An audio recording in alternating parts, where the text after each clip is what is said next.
Thank you. It's a privilege to be here today to talk about some of the work that we're developing for ILSI. I'd like to acknowledge my co-authors on this presentation, Judy Bowman, who is not here. Leila Barrage, my colleague, is back there in the audience. So we are doing a project for Fortification. Yeah, okay. Is the microphone part of this? There's no microphone to our room. The microphone is only to the phone. Oh, okay. So okay. Picking up. Got it. Okay. So just to give a little bit of an introduction, I don't know if those in the technical committee certainly are aware that we are working on this modeling project. The others are aware. We are under contract with ILSI to develop some modeling scenarios. And the purpose of these modeling scenarios is to look at nutrient intake and adequacy of intake for 15 select vitamin and minerals by the U.S. population 4 years and older under each of 4 hypothetical daily value scenarios, assuming that we're going to keep fortification at the constant percent DV across all of the scenarios. So before I get into what we're working on with the study is still in progress. We don't have final data to share, but in this presentation, what I'll be doing is potential changes to DV to sort of describe how we came up with these 4 hypothetical DV scenarios that we'll be considering in the model exercise, and then present to you our original or initial study design for the modeling exercise and some of the underlying data considerations. And as Dr. Dwyer said, we certainly welcome any additional input as we're thinking about that study before we actually do it. I think we could get good feedback from this committee on additional ways that we could enhance the outcome from that study. So just to start, this is the nutrition facts panel on a food label. We all recognize all of our food products, most except for fruits and vegetables and meats, have a label similar to this. And this label provides information on the level of nutrients in a food as a percentage of the daily values. They're in the red box there. The daily values for the vitamins and minerals that are on these food products, the reference amount, the number that's used as a denominator to determine what percentage this particular food provides for each of the vitamins and minerals listed, date back many, many years. The daily values for most of the vitamins and minerals on the label were based on 1968 recommended dietary allowances. Based on those 1968 data, the highest level of value in all of the 8 sex groups was selected, excluding pregnant and lactating females. So they're the highest numbers from those quite old now RDAs. As everyone is aware, I'm sure, that since 1997, the Institute of Medicine has systematically reviewed all of the nutrient evidence for vitamins, minerals, and macronutrients and released the dietary reference intake. So newer information is available for all the vitamins and minerals on what those reference intakes could be. FDA has proposed now using the DRIs to update the daily values on the Nutrition Facts panel. A Federal Register notice came out in 2007 describing their intention to update those labels, their intention to revise the daily values. So we've, I don't think we need to go into this in detail, the dietary reference intakes. We've been discussing these all morning. We have 4 values that were developed in the Institute of Medicine review. The EAR, that's the level of a nutrient that meets the needs for 50% of the population. We have the RDA, which is the level that meets the needs for about 97 to 98% of the population. The RDA is mathematically derived from the ERA, the ERA plus 2 times the standard deviation around that requirement. Cases where there weren't adequate data to establish an EIR, we have the adequate intake, and then the UL is the tolerable upper intake level, the highest daily intake that is likely to pose no risk of adverse effect. I think we've also seen this chart a couple of times this morning. Again, just a picture to identify that 50% of the population is meeting the needs at the EAR, close to 97-98% at the RDA. The AI is likely in the region around the RDA. I think that's sort of the best guess. And then the UL at the point where we're going up with our risk of excessive intake.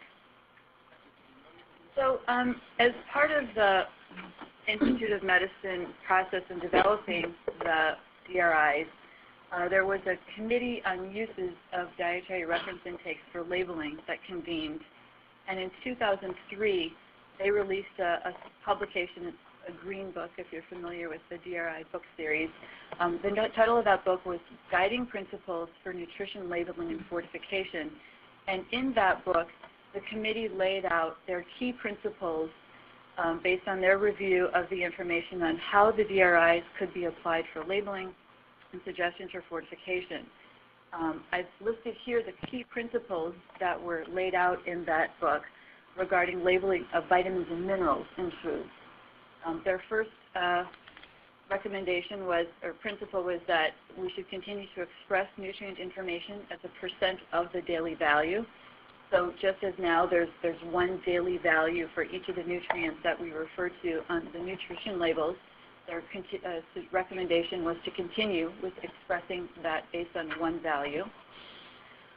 They also, their principles came up with a recommendation that we should be using a populated weighted estimated average requirement as the basis for the DV. And then in the small number of cases where there is not an EAR, it would be necessary to substitute an AI. A population weighted value would be a number derived by taking the EAR for 4 to 8-year-olds plus the EAR for 9 to 13-year-old boys plus the EAR for 9 to 13-year-old girls and so on, and then dividing by the total number of individuals in the U.S. ages 4 years and older. So it would be an EAR that would be weighted based on the age and sex distribution of the U.S. population at some point in time. So clearly a very different metric than just selecting the highest value across all of the dietary reference intakes. FDA and IOM acknowledged that the recommendations that were presented forth in this book, or in this series of principles, represented a very new approach that required evaluation, and that was one of their objectives in the advance notice for proposed rulemaking, would be to collect feedback on those proposed principles for the revision of the daily value. So we put together this chart just to illustrate how an EAR versus an RDA and a population versus the highest might impact those different numbers. You can see as we go from the EAR, a choice between the EAR and the RDA, by definition, an RDA is 1.1 plus the EAR plus 2 times the standard deviation. So the RDA is always going to be higher than the EAR. So that pushes us towards the right, the higher column. And then if we look on the vertical axis, we have the representative value.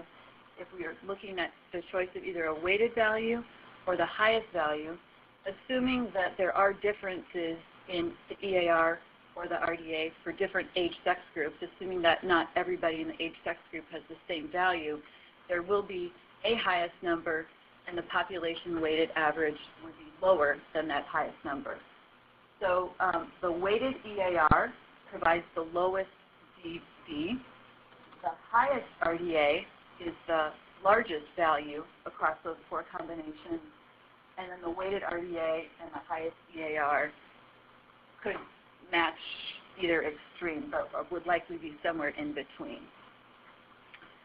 So this chart here, as part of the Federal Register notice, FDA did put together a table with the current DV, that's the first column of data, and then the calculated values for the highest RDA, the weighted RDA, the highest EAR, and the weighted EAR for each of these nutrients. I selected here for presentation just the 15 vitamins and minerals that we're including in our current project. On the far right, I've included the ULs for 4 to 8-year-olds, just as FDA did, just to keep in mind that risk issue that also needs to be addressed. I'm not sure if it's clear in the back of the room, but we've bolded numbers where the proposed, one of these potential new ways to think about a DV higher than the current DV. You'll see that we don't have a lot of cases where the numbers are bolded. In all of the other cases where one of our 4 new potential DVs is lower than the existing DV, it's not bolded, and that's the majority of the numbers. Two things to note about how these data were developed. The weighted values, the population-weighted numbers, were based on 2005 census projections. We have values for vitamin D and calcium. At the time when this advance notice of proposed rulemaking came out in 2007, the only values, GRIs, for vitamin D and calcium had been based on the 1997 dietary reference intakes, and at that point in time, only AIs existed for those 2 nutrients. Since that time, in 2011, the Institute of Medicine re-reviewed calcium and vitamin D nutrient requirements, and in 2011, EARs and RDAs were available for both of those nutrients.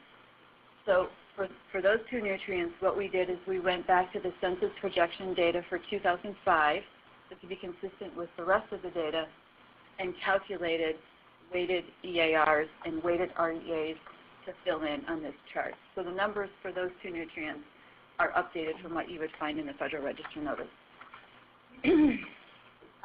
This is a graph that will try to help put all of those numbers into perspective. What we've done here is calculated a percent difference from the current DV for the potentially new daily value references. Since we've got these 2 extremes, we know the highest RDA gives us our highest number, the weighted EAR gives us our lowest number. Those other 2 combinations are somewhere in between. For simplicity, we're presenting just those 2 extremes on this slide. So 0 is in the middle of the chart. If something is at 0, it would mean that one of these new DV values is identical to the existing DV. There's no percentage difference. Numbers that are above 0 would indicate that the potentially new daily value is higher than the existing daily value. Those are you'll see we have numbers that are higher than 0 for vitamin D, vitamin C, only for the highest RDA. For the highest RDA of calcium, that number is 1,300 versus the old existing daily value of 1,000. And then for potassium, both the highest RDA and the weighted EAR are higher than the current value of 3,500. In all of the other cases, nutrients that we're looking at here, both the weighted EAR and the highest RDA are lower than the daily values that we currently are using on labels. And so if a manufacturer puts right now 10% of a nutrient in a product, and they continue to put 10% of a nutrient in a product in some revised daily value scenario, all of those nutrient levels would drop for the most part. More would have to be added in cases like vitamin D and C and calcium. So you can see that this could have potentially big shifts in what we our nutrient reference values for labeling purposes. So FDA was interested or is interested in getting input on these potential revisions to the daily values on the label. Some of the specific questions that they invite responses on regarding their approach to setting the DVs are listed here. Should the DVs be based on an EAR? Should the DV be based on an RDA? Whatever case you're arguing there, the EAR versus the RDA, should we be looking at a population-weighted average, or should we be looking at a population coverage approach? The population coverage approach is the same as selecting the highest values across all of the dietary reference intakes. Additionally, they raised the question of should any or all of the AIs be used to set DVs in cases where that would be limited to nutrients for which we don't have an EAR. So in trying to have some data to understand what implications any of these scenarios might have and potentially to respond to FDA, ILSI is conducting this study to help gather some data to better understand what the implications of those potential changes to the DVs might have. So we come back then to the purpose of our study. Hopefully it'll be clear to understand this time.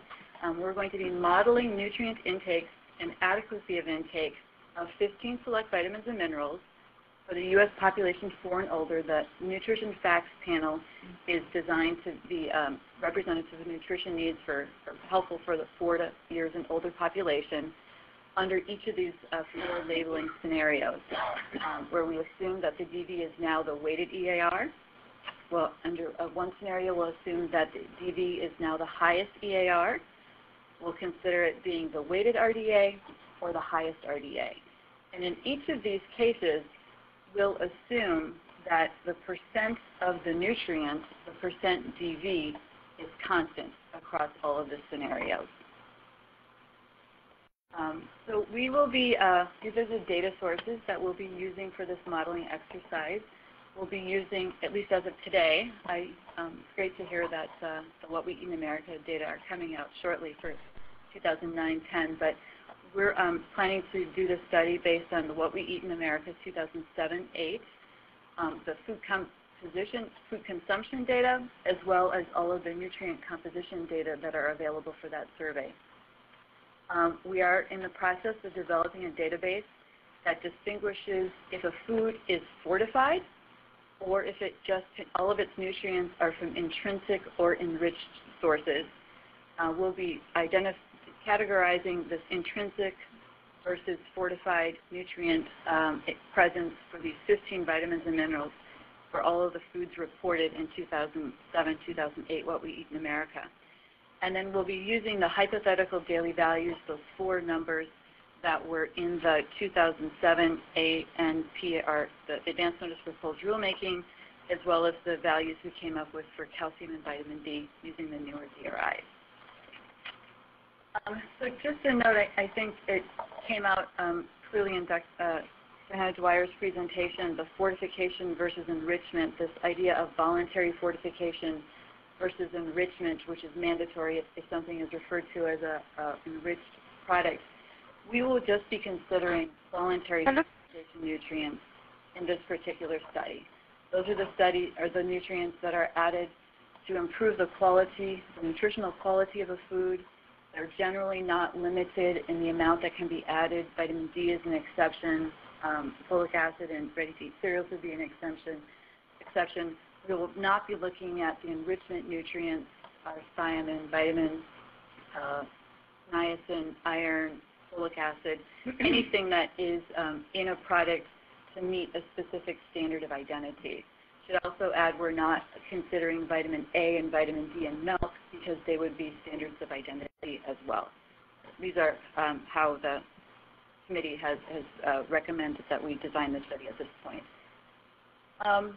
These are our 15 vitamins and minerals of interest. We're looking at many of the same vitamins and minerals that have been discussed earlier this morning, the shortfall nutrients of potassium, calcium, vitamin D, as well as other vitamins and minerals that are commonly fortified in foods. Potassium is an interesting case. It's on our list, and as we're in the process of reviewing the database and understanding where a food contains an added nutrient, a voluntary fortificant, we're actually not finding any potassium. I don't know if any products are potassium for regulation. Pardon me? It's limited by regulation. Okay. Okay. Yes. So there isn't any potassium. So that one will fall off of the list. There is. Okay. Okay. So we're down to 14 nutrients. Thank you. Much to this point, much of our effort has been trying to come up with all of the foods reported in What We Eat in America, in understanding if the underlying nutrient data in the databases represent a fortified food or not, and this is, again, a voluntary fortification. There is no definitive list of all the foods in the What We Eat in America surveys identifying if a food is fortified or not, and importantly, if the underlying nutrient data that USDA uses to represent that data are from a fortified food. So we're using a variety of approaches as we review all of those data to try to determine where voluntary fortification exists in the food supply in this data set. We can do obvious things like look at food name. Calcium fortified orange juice is an obvious one, or name of the ingredients. Sometimes the main name within the What We Eat in America database doesn't indicate that it's fortified, but the supporting files where the nutrients are attached will indicate that a fortified ingredient was in part of that formulation. We can look at the nutrient composition files. USDA file has clearly labeled if vitamin E is an added nutrient or if vitamin B12 is an added nutrient. That's a tip-off if it's a fortified food. We can look for the presence of folic acid. That would indicate that form of folate has been added to a food. We can also look for the presence of retinol. If we have a plant-based food and we're finding retinol, that's an indication that that form of vitamin A has been added. In a few cases, the USDA recipes actually indicate in the formulation that calcium is an ingredient or ascorbic acid is an ingredient. So there we know exactly what amount of the added levels of these nutrients were assumed to be contained in those foods. Examples of this, orange juice, I believe, the calcium fortified orange juice. There's a recipe for orange juice with and then an additional row in the calcium fortified version identifying how much calcium is there. Ascorbic acid is listed in some of the juices, grape juice and apple juice, where it's included as a fortificant. We've also been looking at product labels to try to better understand how foods are fortified. Looking at product labels from 2012, it may not be representative of food supply in 2007-8, so we're conscious of that difference. But for something like vitamin E in many of the ready-to-eat breakfast cereals, vitamin E shows up as an added nutrient in the USDA nutrient composition databases, but when we look at all of the labels, all of the manufacturers indicate that vitamin E is added as a preservative, as a technical function. So we would not be including vitamin E as a voluntary fortificant in those cases. And we've seen a couple of other cases where small amounts, levels of the nutrient in the food appear to be as a result of a technical function rather than as a voluntary fortificant. And we're also hoping to get some feedback from the ILSI Technical Fortification Committee and some of their industry members just for reality checks on what we're finding with the data. So to date, these are the primary categories of fortified foods that we've identified in the database. Many of the bars, energy bars and granola bars have varying levels of added fortificants. A large percentage of the ready-to-eat breakfast cereals and some of the sweetened oatmeal type products have added fortificants. Meal replacement products. Many of the vegetarian items in the database appear to have been assumed to contain added fortificants, some of the B vitamins. One of our largest categories are the beverages. There are fortified waters, energy drinks, juice drinks, calcium and vitamin D fortified orange juice, of course, many of the malted milk cocoa type beverages, and the soy rice beverages also tend to be fortified products. Some of the other ones have been a little bit harder to find. Things like waffles and pancakes, they're never called fortified products. There often aren't recipes for these products, but this is a case where labels have been very helpful because we can see that these products are typically made with enriched flour, but they also have added fortificants. So what we'll be looking at are the fortificants that are added separate from the enriched flour. And then yogurt is on the list. Some of the yogurts now contain vitamin D. So I should add, I think the question has been come up about where appropriate fortification is appropriate. We won't be doing that. We'll simply be finding places in the marketplace where we are seeing fortification captured in the database. So what we'll do then, once we identify a food as containing a fortificant, we will go through this series of mathematical steps to figure out how much of each nutrient we would need to add or subtract to maintain a constant percent of the daily value in these hypothetical calculations. So we'll just walk through an example. So what we would do now is look at how much of a nutrient is in a food based on our current daily value. We would calculate that as a percentage. So we would look at the amount of that nutrient at baseline. So we're calling the food supply in 2008, 7-8 as our baseline. We would divide that by our daily values at baseline. Those are the daily values that we see on our labels today, and come up with a percentage. So what we want to do then across all those four scenarios is keep that X% value the same. So it's just solving for the unknown in step number 2. We will figure out the amount of a vitamin or mineral that must be contained in this food in this hypothetical scenario to maintain a constant percent DV. That nutrient amount will just be X% times our hypothetical daily value. And then what we'll do once we know this new amount that would have to be in the food, we'll go back and we'll compare the nutrient change, how much nutrient we would have to add or subtract from our baseline number to come up with this modified scenario. I have some examples in the next slides I think will help bring this all together as well. So it's pretty straightforward math once we've identified if it can be fortified or not. So here is an example of how we would go through this process. We would go through this process for every nutrient and every food and each of our four scenarios. And again, for simplicity, we're just showing our two extreme scenarios here, our weighted EAR and our highest RDA. So the product that we're looking at here is a food code called orange juice with calcium added, canned, bottled, or in a carton. So for that food code, we reviewed the data, and we know that this is a source of added calcium.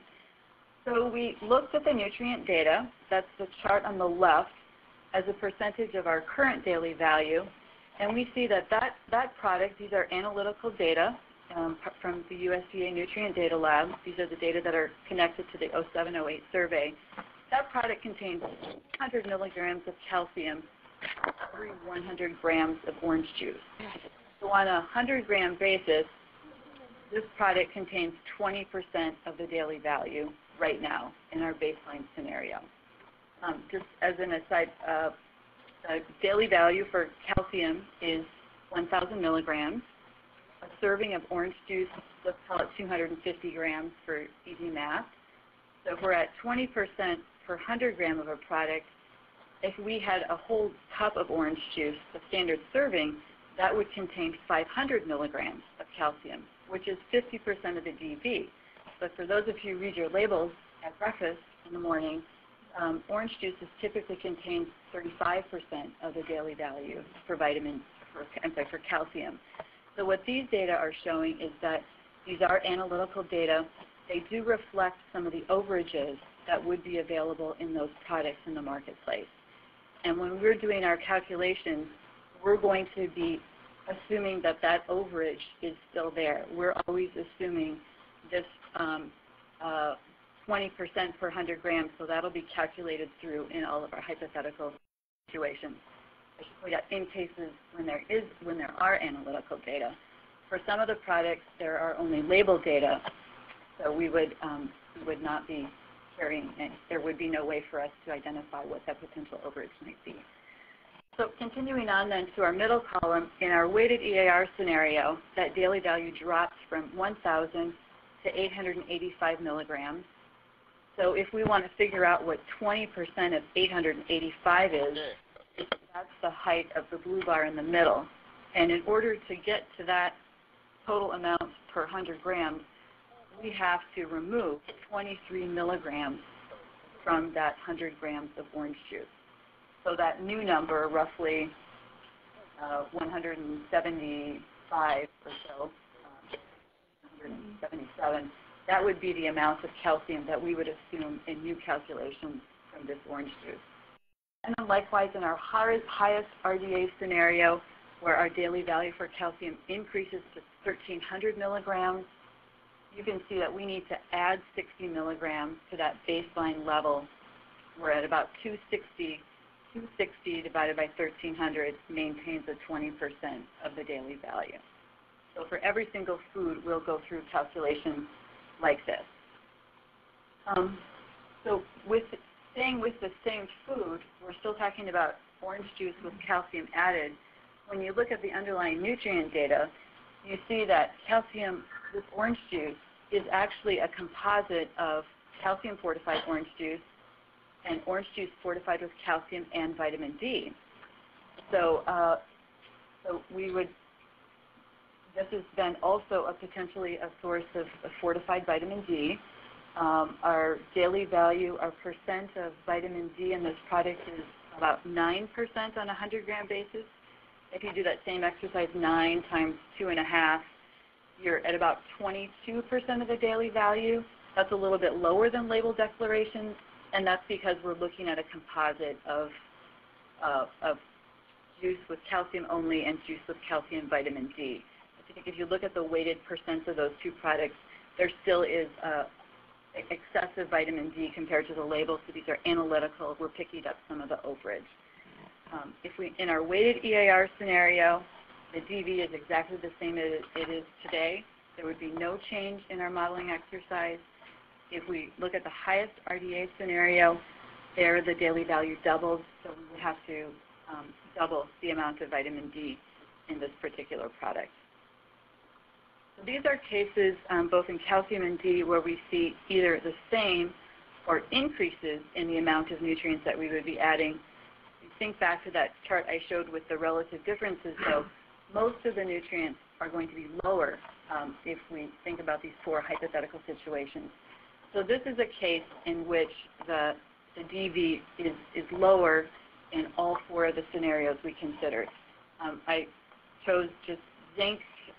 These are ready-to-eat cereal. Cheerio is one of the more commonly reported products in the database. You can see there are, in our middle scenario, we go through the same sort of exercise. We lose 8 milligrams per 100 grams of zinc in our weighted EAR approach. And then in the highest RDA approach, we would only have to pull out 4 milligrams per 100 grams to keep that constant percent of the DV. So this process would go on for every one of the foods that's fortified or that we identify as fortified in the database. Then once we have these modified nutrient concentrations for all of our fortified foods, what we'll do is we'll calculate mean usual intakes of each nutrient for 17 population groups defined by age sex. And those 17 population groups will coincide with the DRI groups. We're also including a couple of summary groups for the whole population and adults, males and females. I want to point out that when we do these nutrient calculations, we'll be modifying levels in these fortified foods, but all of the naturally occurring intrinsic levels of nutrients will be unchanged. So the calcium in milk and the added vitamin D to milk and the added vitamin A to milk and all of our enriched nutrients, we're just dealing with the fortification nutrients in this exercise. In addition to coming up with some mean intakes, we'll use a seaside or method potentially to come up with those usual intake distributions. We'll also look at estimated percent of each population with nutrient intakes below the EAR to get an indication of nutrient adequacy. And then additionally, we'll look at the percent of each population with nutrient intakes above the UL. Cases where we're pulling out nutrients for many of those B vitamins, lower percentage of the population will be below the UL than now, so it's really not a concern. But there were a few cases, the calcium, the vitamin D, vitamin C is higher, so some of we could see different percentages of population exceeding the UL in those measured cases. So I think one of the things that biggest challenges for us in this project now, once we get to the DVs, it's pretty mathematical, but it's just really making sure that we're identifying the underlying nutrient data and making the best decisions possible on what's a fortified food and what isn't a fortified food.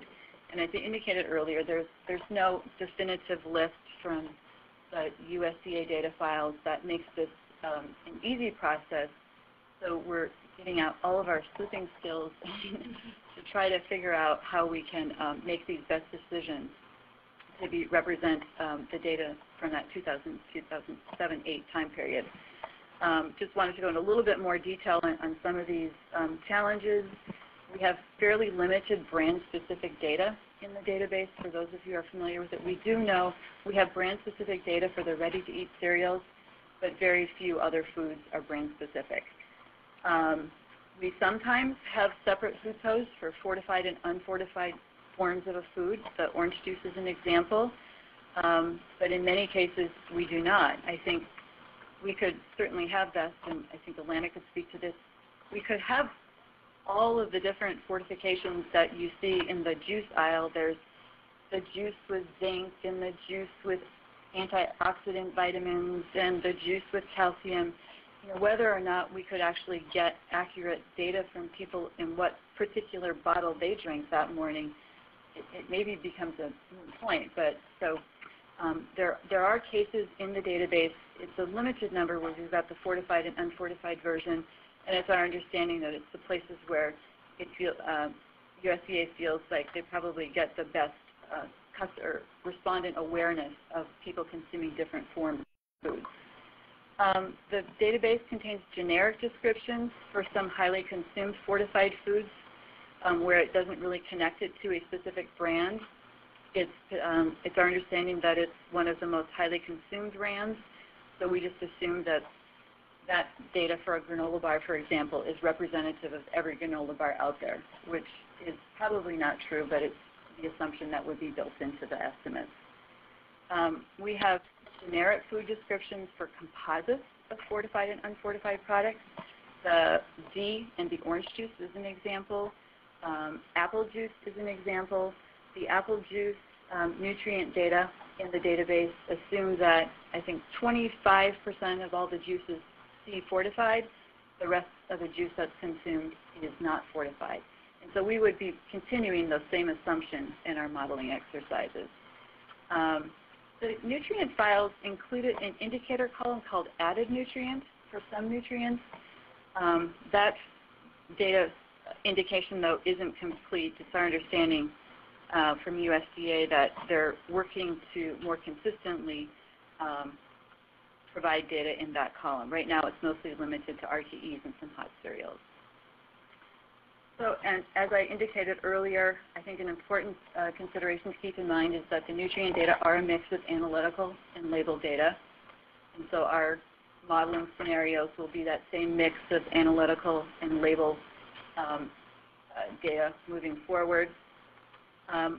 We're assuming no regulatory barriers to increase fortification levels in these exercises. At least that's our initial plan. I think it's come up that vitamin D does have limits in how much vitamin D can be added to some products. Folic acid would have limits in the ready-to-eat cereals. We were assuming that we would just increase or decrease, but we could go back and revisit if we want to cap it at those current limits. Also, another important point to keep in mind is that we are dealing with the food supply in 2007-8. If there have been significant shifts in fortification since that time, our modeling scenarios wouldn't be capturing that. We're really making the projections based on what was fortified or at that point in time. So issues for consideration. I know one thing that has come to that we're thinking about and haven't figured out exactly how we'll deal with it is folate versus folic acid. Right now, the daily value is 400 milligrams of folate. If we revise, if the units get revised to DFEs, all of that added folate will suddenly become 1.7 times the milligrams of folate. So we suddenly have a lot more folate, a higher percentage of the daily value than we used to. So we need to figure out how we want to handle that, difference in units. Vitamin E, the IU versus milligrams of alpha-tocopherol. We also need to think about how to handle that if we make some baseline assumptions, possibly about the mix of the different forms that are in the existing food supply. Somehow we'll have to be able to reconcile numbers so that we can figure out what that percentage increase is. We're still early in the process building this database, but I'm sure other questions will come up as we continue our work on it, and we welcome any comments from you in the audience as well today. That's all I have to present, so thank you. Great. Good.